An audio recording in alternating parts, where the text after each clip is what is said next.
Bapa, apa yang sudah Engkau taruh di dalam hidup kami, yaitu keselamatan, kehidupan, pemulihan, dan pengenalan akan Engkau pencipta kami, sungguh tidak terlukiskan dengan kata-kata.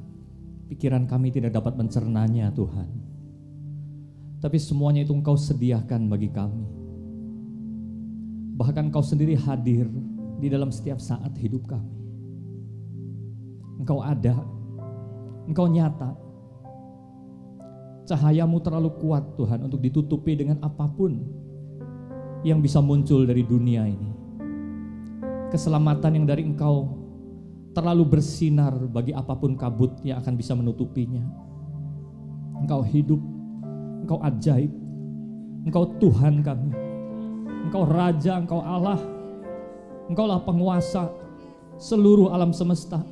Hidup setiap manusia ada di dalam tangan-Mu, Tuhan. Sungguh pagi hari ini jemaat-Mu bersuka cita karena Engkau menyatakan diri-Mu hidup. Engkau berbicara di dalam setiap hati kami bahwa Engkau nyata, Engkau hidup, dan Engkau sedang bekerja, Tuhan. Engkau tidak pernah meninggalkan kami menjadi yatim piatu di dunia ini. Engkau mengirimkan Roh Kudus-Mu yang tinggal di dalam kami. Dan inilah waktunya Roh Kudus-Mu berkarya, Tuhan, di dalam hidup setiap kami, sebagaimana sudah berkarya sejak zaman dahulu dan sampai selama-lamanya. Segala hormat, segala pujian, segala keagungan hanya bagi nama-Mu. Hanya di dalam nama Tuhan Yesus. Amin. Amin.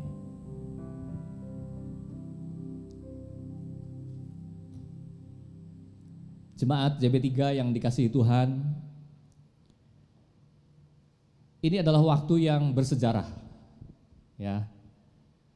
Tadi saya barusan bicara-bicara dengan Pak Yan. Banyak hal yang ini pertama kalinya justru di dalam tahun ini. Ya, dan sambil setiap dari saudara, Bapak Ibu ada di rumah masing-masing, bahkan mungkin ada yang di kantor, ya, dengan suasana yang sudah lebih sepi, atau dimanapun saudara berada. Roh Kudus tidak pernah bisa dibatasi oleh ruang dan waktu. Ya, Roh Kudus yang mengikat kita menjadi satu, sedang bekerja di tengah-tengah kita dan membawa kita pada hari-hari yang penting ini. Saya percaya bahwa justru di dalam hal yang tidak biasa ini, kita akan menemukan banyak keindahan. Barangkali ini adalah pertama kalinya orang tua untuk waktu yang cukup panjang harus mengajari langsung, mengajari sendiri anak-anaknya. Saya mendengar 1-2 cerita dari orang tua setara, ya, dari sumber yang tidak langsung, dari istri saya. Awalnya para orang tua kerepotan, tapi pada satu titik anak-anak menikmati. Ya, saya tidak tahu apakah ini akan berlangsung terus sampai 2 minggu, ataukah orang tua mulai kewalahan. Ya, tapi satu hal, saya percaya Tuhan sedang melakukan sesuatu dengan lebih dalam. Ya, kalau orang ekonomi bilang ini slowing down, tapi saya akan katakan ini deeper. Ya, Tuhan lakukan sesuatu yang lebih dalam, lebih daripada biasanya. Kita akan lebih mengenal Tuhan di dalam dimensi yang lebih dalam. Itu yang saya percaya. Nah, saya akan membangun kita semua dari 1 Petrus 1, 3 ayat saja, dari ayat 3 sampai 5. 1 Petrus 1 ayat 3 sampai 5.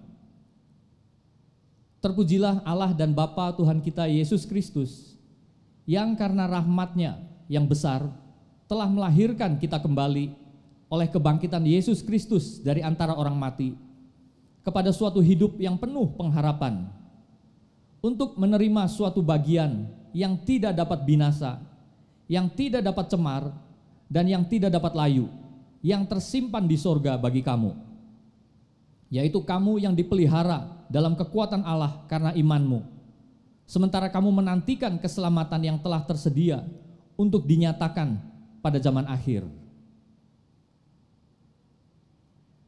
Saudara, dapatkah kita melihat pengharapan di depan sana? Ya, itu pertanyaannya.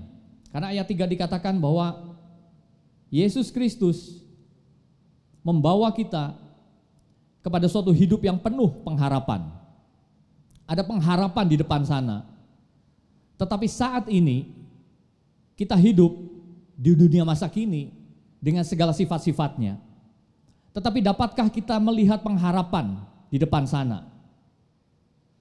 Saudara, memang kalau kita melihat bahwa dengan situasi saat ini, banyak orang yang menghitung bahwa peluang hidup manusia masih besar. Artinya tingkat kematiannya masih cukup rendah, kadarnya kecil. Tetapi di Indonesia angkanya cukup besar.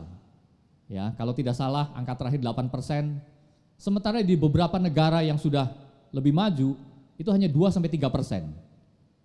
Tapi masih tetap, ya secara hitung-hitungan kalau kita memakai matematika, angkanya rendah.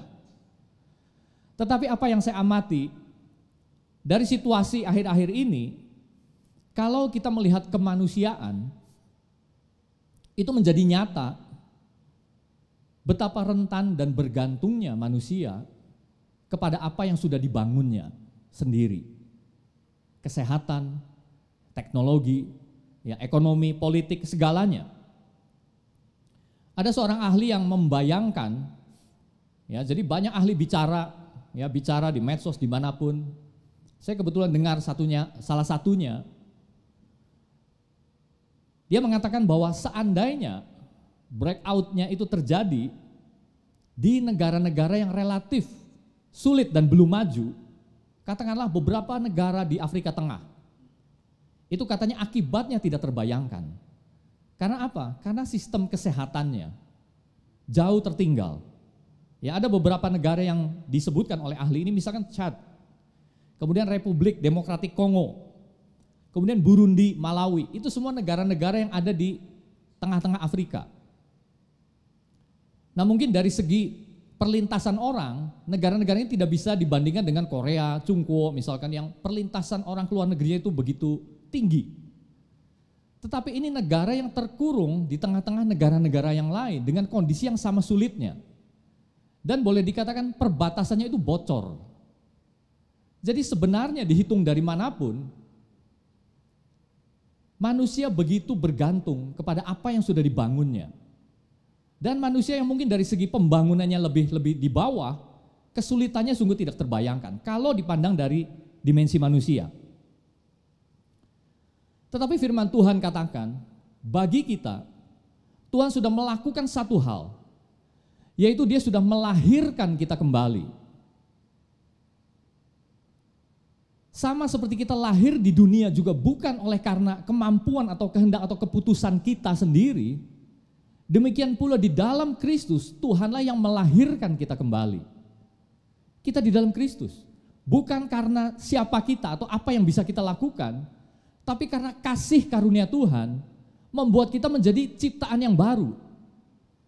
Saudara, dengan bahasa yang lain, kita dilahirkan kembali menjadi suatu makhluk yang sama sekali baru. Ciptaan yang baru yang dituliskan di Alkitab, itu sebenarnya persis artinya dengan makhluk yang sama sekali baru. Tetapi masalahnya, secara kasat mata kita masih sama, bahkan kita tidak berbeda. Ya, kita juga rentan. Ya, kita fana, kita rentan juga. Lalu apanya yang membedakan, saudara?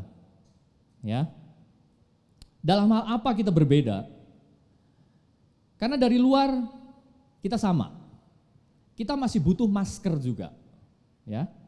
Kita butuh juga ikuti anjuran, cuci tangan lebih sering, ya, jaga kebersihan lebih daripada biasanya, jaga jarak, kurangi bepergian, ya, bahkan inilah keputusan kita ambil di dalam ibadah online ini. Jadi kerentanan kita juga sama. Saudara, satu hal yang membedakan itu adalah bahwa harapan yang Tuhan taruh di depan kita. Ya. Nah, pertanyaannya, dapatkah kita melihat pengharapan yang di depan itu? Saudara, situasi saat ini memang seperti ibaratnya kalau pesawat turbulensi. Ya, beberapa orang ada yang bisa tenang, beberapa orang panik. Ya, karena ini memang turbulensi. Turbulensi itu artinya ya memang seperti naik dan turun gitu. Ya. Bahkan kadang-kadang kalau orang harus takut, harus memilih juga takut sama apanya nih. Ya. Sebagai orang yang percaya, kita tidak takut pada kematian. Amin. Saya percaya itu ada di dalam dasar hati, dasar iman kita. Kita tidak takut. Tapi mungkin beberapa orang mengkhawatirkan prosesnya. Beberapa orang mengkhawatirkan caranya, tidak suka dengan keadaannya. Ya. Jadi pada waktu saya ngobrol-ngobrol, misalnya tadi pagi saya sempat tanya anak saya, sebenarnya takut apanya coba orang? Ya orang mungkin takut sama kalau harus sampai di karantina, harus masuk rumah sakit, harus ikuti segala prosedur ini itu. Bagaimana dengan keluarga yang tidak sakit, yang harus ditinggal, pekerjaan ini itu. Jadi memang banyak hal yang tidak disukai dan mungkin itu yang dijadikan dasar kekhawatiran kita. Matinya tidak takut, tapi proses yang ruwetnya ini. Saudara, disitulah memang kita semua berada. Ya, kita sama fananya, kita sama rentannya. Bahkan kita berada di dalam situasi yang sama, waktu yang sama di dalam turbulensi ini. Sebenarnya ini bukan satu hal yang aneh. Mungkin bagi kita terjadi di masa kita. Ya, di present times-nya kita. Tapi sebenarnya kalau kita melihat ke belakang, kemanusiaan itu sudah tidak kurang ancamannya, saudara. Kalau orang yang suka belajar sejarah di masa lalu, ya di abad ke-14 itu bahkan ada wabah yang jauh lebih mengerikan yang namanya Black Death. Jadi waktu itu dilihat Eropa saja, kalau populasi Eropa itu 80 juta, pada waktu yang mati jadi korban dari wabah Black Death ini, itu antara 48 sampai 50 juta, 60%. Jadi kota-kota itu menjadi sepi. Dan Eropa membutuhkan waktu supaya populasinya kembali lagi, itu waktunya 200 tahun. 200 tahun, 2 abad. Baru bisa orang tuh jadi banyak lagi, kota-kota jadi ramai lagi, pulih lagi, saudara.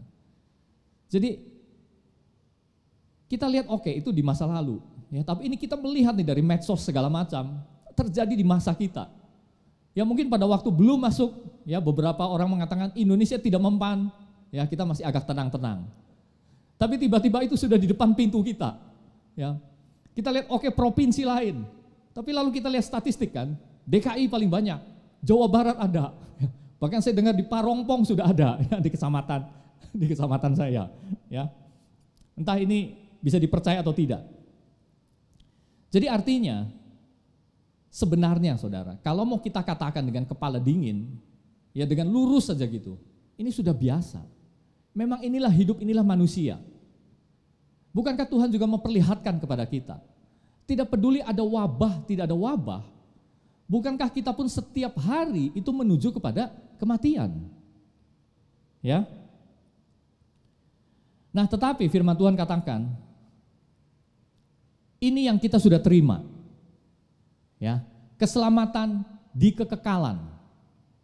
Lalu apa lagi yang Tuhan katakan? Yaitu apa yang Tuhan sediakan bagi kita itu tidak dapat binasa, tidak dapat cemar, dan tidak dapat layu. Tetapi kita katakan itu masih ada di depan sana. Ya, sedangkan kita saat ini adanya di sini. Oke, tidak ada masalah dengan iman saya untuk melihat ke sini, tapi bagaimanapun sekarang saya ada di sini.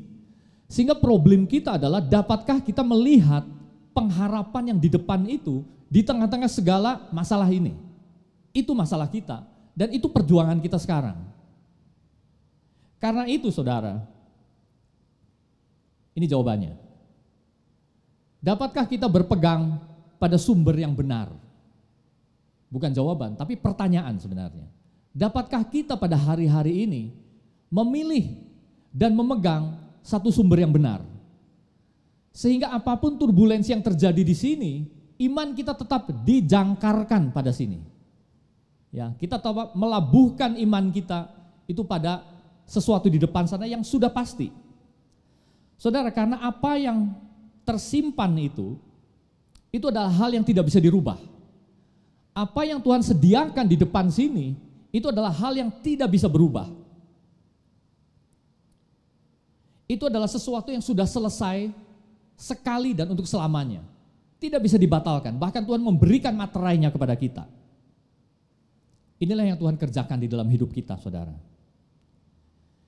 Tuhan memelihara kita dengan kekuatannya. Bukan kekuatan manusia, bukan kekuatan teknologi apapun, kesehatan, kedokteran, bukan dukungan ekonomi, bukan politik yang stabil, tetapi kekuatan dari Allah sendiri. Itulah yang akan membawa kita melewati masa turbulensi apapun di dunia ini, sampai pada tujuan yang Tuhan sudah tetapkan bagi kita. Itu jaminan dari Tuhan. Tuhan yang memelihara. Kalau kita lihat di ayat kelima, dikatakan bahwa kita dipelihara dalam kekuatan Allah. Itu memakai bentuk waktu present. Artinya Allah sedang memelihara kita itu saat ini. Di dalam sepanjang hidup kita, Dia sedang memelihara kita. Dan apakah yang bisa kita berikan sebagai respon supaya turbulensi itu hilang dari hidup kita? Tuhan menaruh iman di dalam hidup kita. Iman yang adalah kasih karunia dari Tuhan. Tuhan tanam di dalam hidup kita untuk kita pegang, untuk kita kerjakan. Inilah kekuatan dari Tuhan dan respon yang kita harus kerjakan di dalam apapun di dalam hidup ini. Sehingga apa? Sehingga kita akan sampai pada tujuan di depan sana. Ya. Saudara,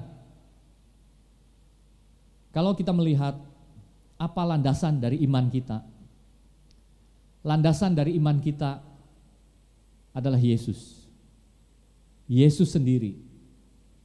Alkitab katakan bahwa di dalam kesetaraannya dengan Allah, Yesus tidak menganggap itu sebagai sesuatu yang harus dipertahankan. Tapi Dia mengosongkan dirinya. Dia turun ke dunia. Dia menjadi sama dengan manusia. Saudara, Yesus membuka jalan bagi kita. Kita hanya tinggal ikut saja. Dengan iman kita, dengan percaya kita.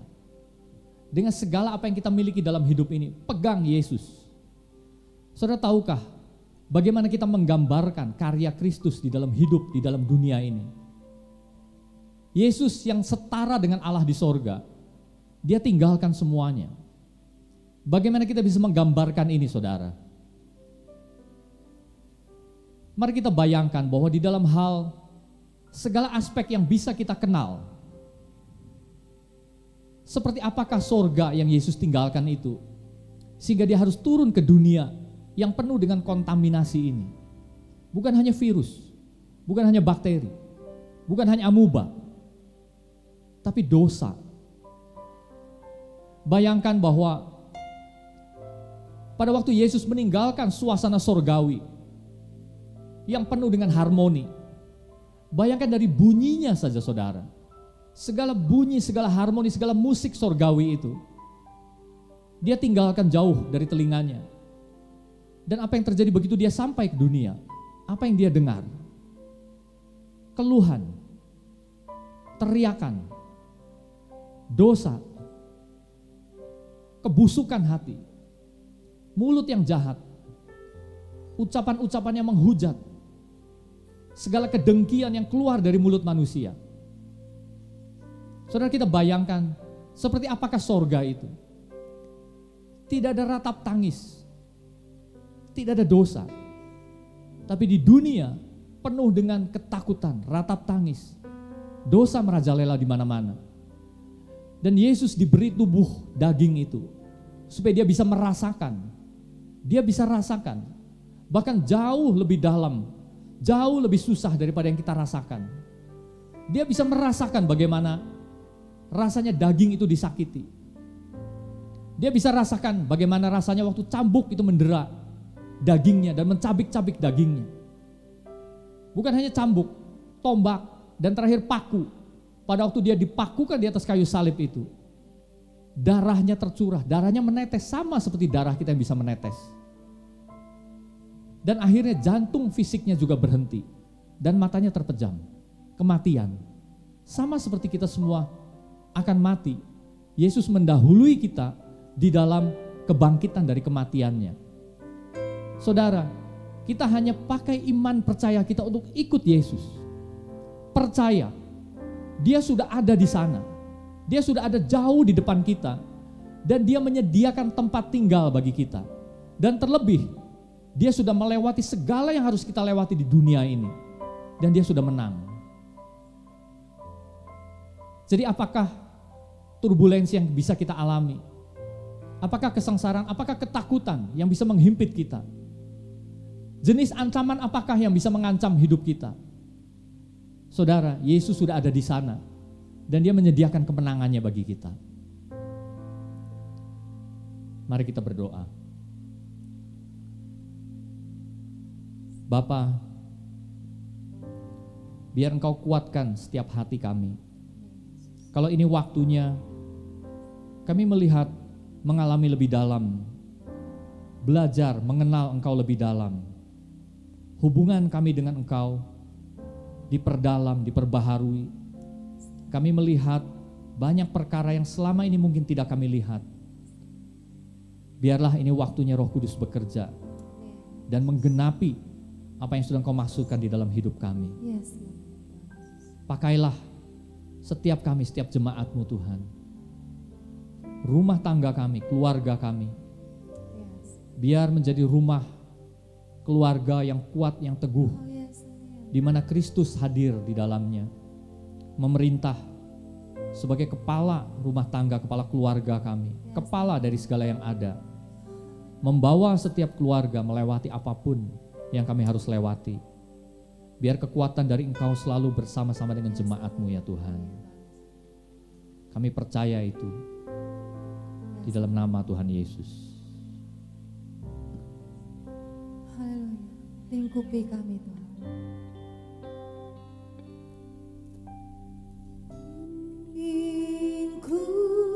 Lingkupiku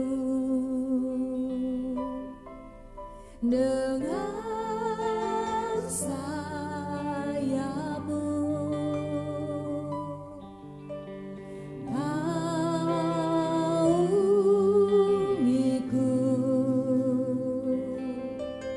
dalam kuasa-Mu. Di saat badai bergelora, ku akan tenang bersama-Mu. Bapa Kau Raja atas semesta, ku tenang sebab Kau Allahku.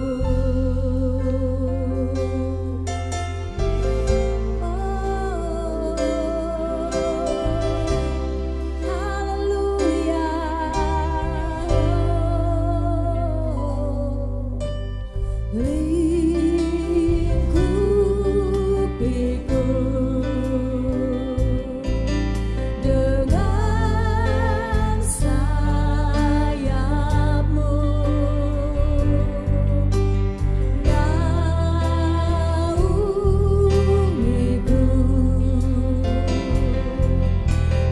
dalam kuasa-Mu.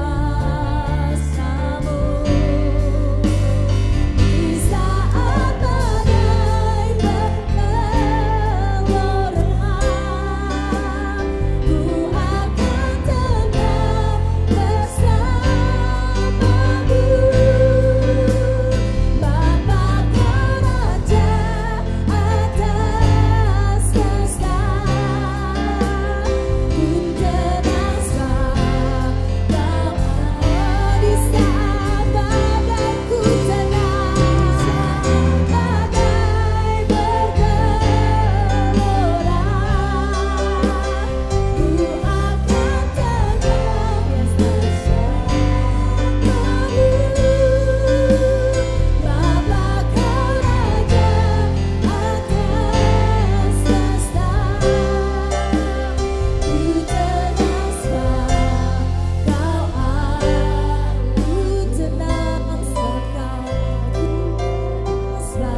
Jemaat Tuhan, saya percaya bahwa ini adalah waktu yang baik, di mana kita melihat kembali bukan hanya hidup kita hari-hari ini, tapi coba kita proyeksikan hidup kita ke depan. Sudahkah kita punya harapan seperti apa yang Tuhan taruh di depan sana bagi setiap orang yang di dalam Kristus? Apakah saya masih jauh dari Kristus? Dengan kata lain, sudahkah Tuhan melahirkan kita kembali di dunia ini menjadi ciptaan yang baru, sehingga kita punya harapan yang baru, sehingga kita punya masa depan yang baru? Ataukah kita masih begitu mudahnya terjebak di dalam turbulensi apapun yang terjadi di dunia ini, dengan segala ketakutan, dengan segala wabah, sakit penyakit, ancaman?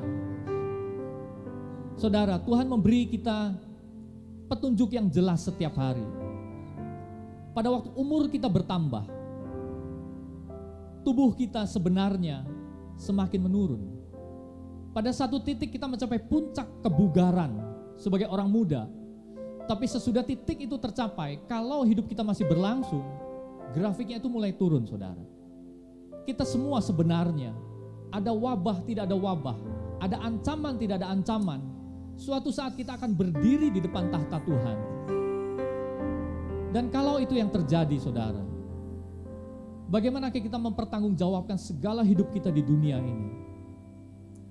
Pada waktu kita berdiri di hadapan pengadilan Tuhan, dan Tuhan memperlihatkan sepanjang hidup kita yang penuh dengan dosa, pembelaan apakah yang kita mau katakan kepada Tuhan? Dapatkah kita menyampaikan segala amal baik, segala perbuatan baik kita di hadapan hukum Tuhan yang sempurna itu? Saudara, betapa beratnya kita membela diri dengan segala dosa kita di hadapan tahta hukum Tuhan yang sempurna. Itulah sebabnya Tuhan sudah menyediakan jalan penebusan di dalam Kristus. Pada waktu dia turun dari sorga, mengambil rupa manusia dan mati bagi setiap kita, itu adalah penebusan yang dia sediakan bagi setiap kita. Kalau ada di antara saudara yang seumur hidupnya belum pernah mengambil keputusan bahwa saya ingin menjadi ciptaan yang baru di dalam Tuhan, bahwa saya tahu kalau saya berdiri di hadapan tahta pengadilan Tuhan, saya hanya akan menjadi orang yang terhukum. Harus ada Kristus yang menebus hidup saya. Kalau itu adalah saudara, ini adalah waktu yang baik untuk saudara mengambil satu keputusan. Ya, saya akan memberikan hidup saya kepada Kristus. Saya akan ikut Yesus sepanjang umur hidup saya, supaya saya bukan hanya diampuni, dihapuskan, ditebus segala dosa-dosa saya, tapi bahkan Tuhan menyediakan satu keselamatan kekal, sesuatu yang tidak dapat binasa, tidak dapat cemar, tidak dapat layu, yang Tuhan sediakan bagi hidup saya. Kalau itu saudara, marilah pagi hari ini ambil keputusan itu. Saya akan serahkan hidup saya. Saya mengaku bahwa Yesus Kristus adalah Tuhan di dalam hidup saya. Dia adalah penebus saya, dan saya akan ikut Dia. Saya akan ikut Yesus. Kalau itu keputusan saudara, mari berdoa bersama-sama saya. Yesus, Engkau sudah menyatakan dirimu kepada orang-orang yang Kau pilih, kepada kami, kepada saya. Biar kami melihat keselamatan yang Tuhan sediakan, dan kami merespon dengan iman kami. Ya, aku mengaku bahwa aku adalah orang yang berdosa, bahwa dengan usahaku sendiri aku tidak mungkin sampai kepada Tuhan. Aku tidak mungkin selamat di hadapan pengadilan Tuhan. Tetapi biarlah Yesus Kristus membasuh segala dosa-dosaku, memberi ampunan, memberikan rahmat yang berlimpah-limpah kepada hidupku yang rusak, yang penuh dosa ini. Aku mau ikut Yesus. Aku mau jadikan Yesus sebagai Tuhan di dalam hidupku. Dan biarlah aku menjadi ciptaan yang baru di dalam Kristus. Biarlah Tuhan menyediakan masa depan yang baru di hadapanku pribadi. Aku mau menerima Kristus menjadi Tuhan dan menjadi juru selamat pribadiku, satu kali dan selama-lamanya.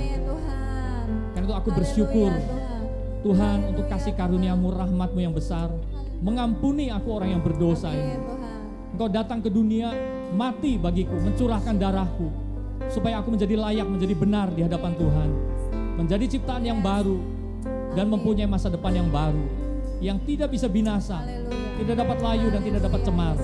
Aku terima keselamatan yang dari Tuhan. Amin. Haleluya. Hanya di dalam nama Tuhan Yesus. Haleluya, Aku Tuhan. bersyukur. Haleluya. Amin. Di saat badai bergelora, ku akan tenang bersamamu. Bapa Kau Raja atas semesta, ku tenang sebab Kau Allah. Di saat badai bergelora, ku akan tenang bersamamu. Bapa Kau Raja atas semesta, ku tenang sebab Kau Allah. Ku tenang sebab Kau Allahku. Oh, aku tenang, aku tenang, ku tenang sebab Kau Allahku.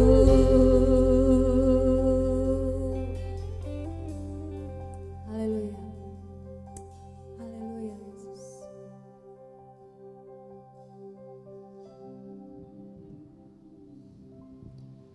Saudara, mari kita terima berkat dari Tuhan.